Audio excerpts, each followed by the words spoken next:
Destaque: presidente do Banco Central, Roberto Campos Neto, elogiou as medidas tomadas pelo governo de Javier Milei na Argentina.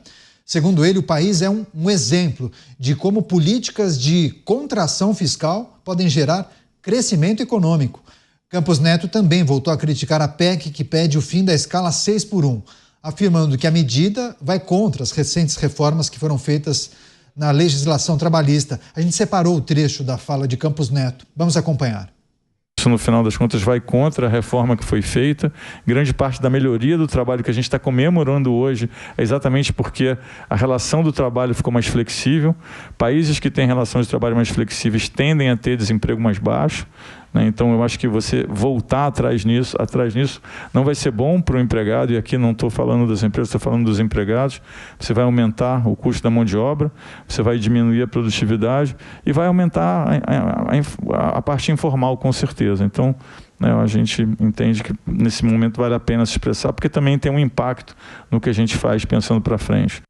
Dois aspectos na fala de Roberto Campos Neto para a gente refletir, analisar com os nossos comentaristas. Dávila, primeiro, elogio da política fiscal adotada por Javier Milei e, por fim, ele falando da proposta de mudança da escala 6x1, algo que você, inclusive, já trouxe e analisou aqui com os nossos comentaristas, com a nossa audiência, dizendo que essa proposta vai na contramão de uma reforma que foi aprovada não tem tanto tempo, né? Na gestão de Michel Temer, a chamada mini-reforma trabalhista, né? É verdade, Caniato. Veja só, a mini-reforma trabalhista em 2017 foi justamente para flexibilizar a legislação trabalhista e permitir que empregador e empregado chegassem a um acordo que se sobrepusesse ao legislado. Isso ajudou a reduzir enormemente o desemprego no Brasil, por isso que hoje nós temos aí os indicadores mais baixos de desemprego. Ajudou a reduzir a judicialização do trabalho. Então, tiveram duas medidas excepcionais que fizeram que isso acontecesse na reforma trabalhista. Mas o que acontece? A Justiça do Trabalho vem hoje contestando a reforma trabalhista aprovada pelo Congresso Nacional. A Justiça tem que cumprir a lei. A Justiça não tem que inventar uma interpretação da lei que não tem nada a ver com o espírito da lei existente. E essa lei é fruto da reforma tributária. Vou dar aqui 3 exemplos que chamam muita atenção. Primeiro, foi acordado que o acordo entre empregador e empregado se sobrepõe ao legislado. Mas a Justiça do Trabalho acha que isso não é válido, que isso prejudica o trabalhador. E acaba anulando esses acordos, o que é um total absurdo. Isso está na lei. Outra coisa que está na lei, a regra da terceirização. Isso já foi aprovado.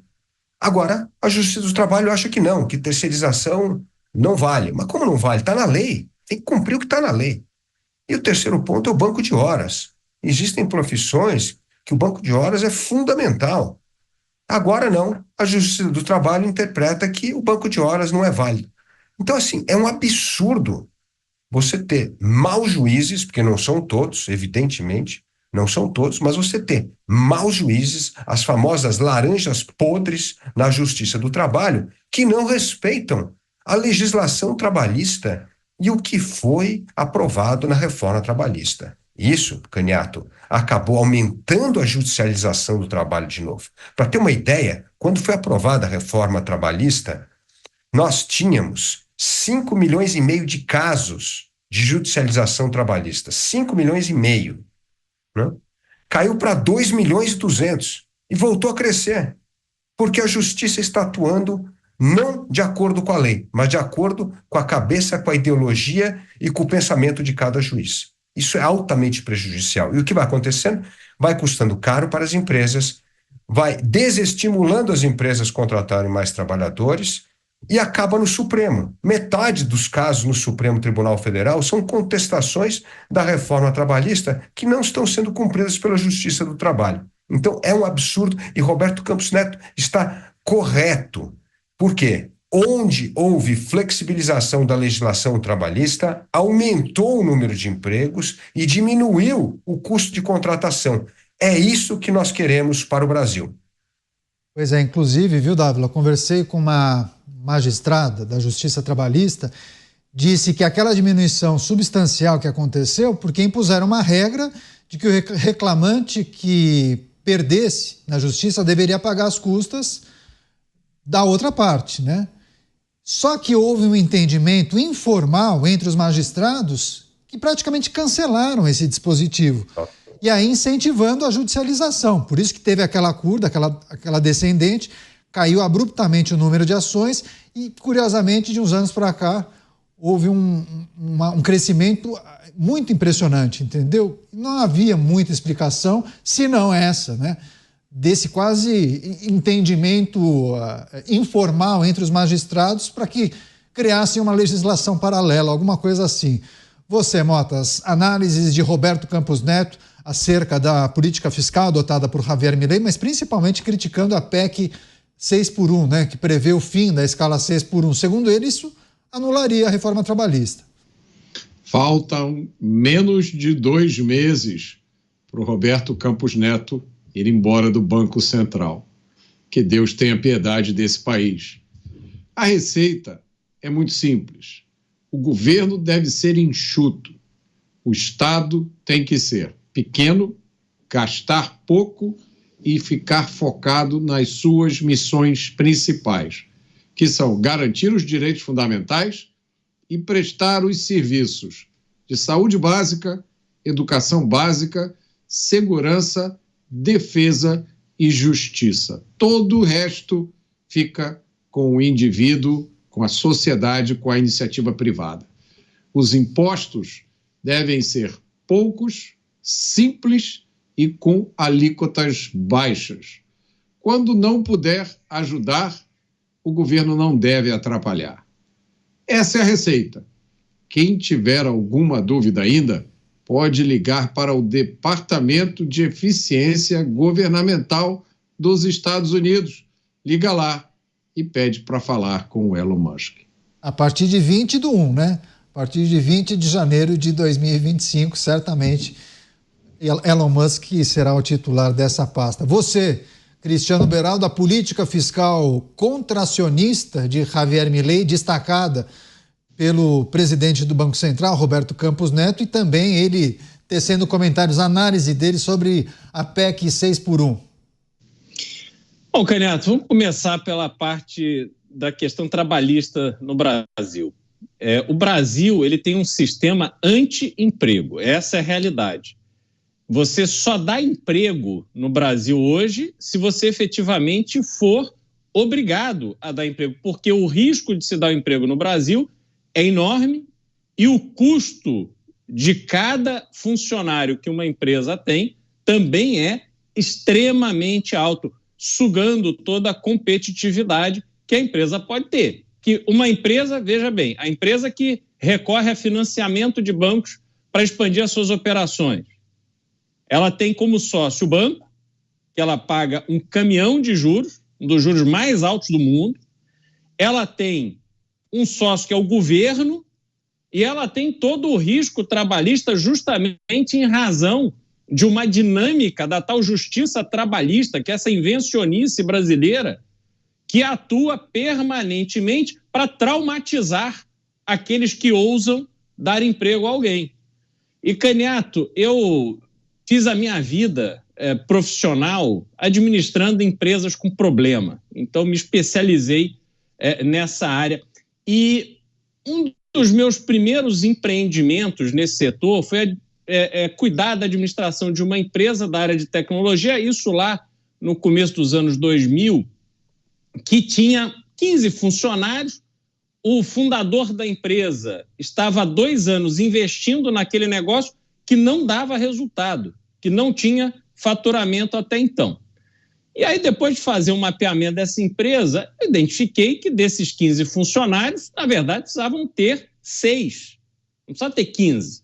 E aí, desliguei 9 desses funcionários, fazendo ali os acertos que pareciam ser os adequados e tal, para que ninguém se sentisse injustiçado. Pois bem, passados 3 meses desse desligamento, eu recebi 9 notificações de ação trabalhista dos 9, aonde uns eram as testemunhas dos outros. E eles tinham o mesmo advogado com as mesmas reclamações, que eram praticamente trabalhos escravos ali, que não podiam sair para almoçar e tal, não sei o quê. Quer dizer, nem trabalhando todas as horas que eles diziam, conseguiram tornar uma empresa rentável, produtiva, que tivesse algum faturamento. E esses casos foram todos ganhos na justiça, onde claramente aquilo ali não fazia nenhum sentido. Resultado, o empreendedor, aquele que estava investindo, acreditando no negócio, depois deste evento, fechou a empresa e demitiu os outros 6. E acabaram-se os empregos. Então, este é o retrato do Brasil que pune aquele que ousa dar emprego. Por que os Estados Unidos têm pleno emprego? Porque a tributação nos Estados Unidos também é alta, o imposto de renda é alto. Só que, primeiro, a legislação tributária é extremamente simples. Então, você consegue entender o que e quanto você precisa pagar. E a Receita Federal norte-americana, ela não trata o contribuinte como inimigo. Existe o princípio da boa-fé, ao contrário do Brasil, que é o princípio da má-fé. No que tange ao custo do emprego, é muito mais baixo do que o emprego no Brasil. E as pessoas são livres, mesmo sem ter 13º, fundo disso, fundo daquilo, proteção disso, adicional de não sei o quê, a pessoa está infeliz, ela vai embora, procura outro emprego. Não é essa loucura que existe no Brasil, a pessoa fica trabalhando, dedicando a sua vida a trabalhar de forma infeliz, porque ela quer ser mandada embora, porque ela quer ganhar um dinheiro extra do fundo de garantia, que era para, em tese, cobrir por um período de dificuldade, mas não, ela quer sacar, ela quer tomar a multa do FGTS, porque ela quer torrar, em geral, com alguma besteira. Hoje, deve ser jogando no jogo do Tigrinho, apostando na Bet. Então, não tem lógica de fomento de trabalho no Brasil. E essa discussão sobre a escala de trabalho é uma discussão absolutamente irreal, Canhato. As pessoas deviam estar preocupadas em discutir o pagamento por hora, para que a pessoa seja remunerada pela hora trabalhada, para que o brasileiro entenda o valor do seu tempo, quanto vale a hora do seu trabalho, e a partir disso desenvolva a consciência de que ela trabalha e ela ganha. E é assim que funciona em qualquer lugar desenvolvido do mundo. Mas a gente vive nesta névoa, onde não conseguimos fazer com que as pessoas enxerguem o seu próprio valor na relação entre o funcionário e o patrão. O patrão não é um malvadão. O funcionário não é a vítima. É uma relação onde as duas partes têm a ganhar. O patrão ganha mais porque ele empreendeu, correu risco, foi ali, fez uma empresa, teve uma ideia e tal. É justo que ele ganhe mais pelo risco que ele corre. O funcionário tem o seu trabalho. Está insatisfeito? Procura outro emprego. É assim que deve funcionar. Pois é, o tema especialmente da PEC, ele vai seguir, a gente vai continuar monitorando, acompanhando, isso deve ganhar corpo no Congresso Nacional e a gente sempre vai colocar em debate aqui com os nossos comentaristas.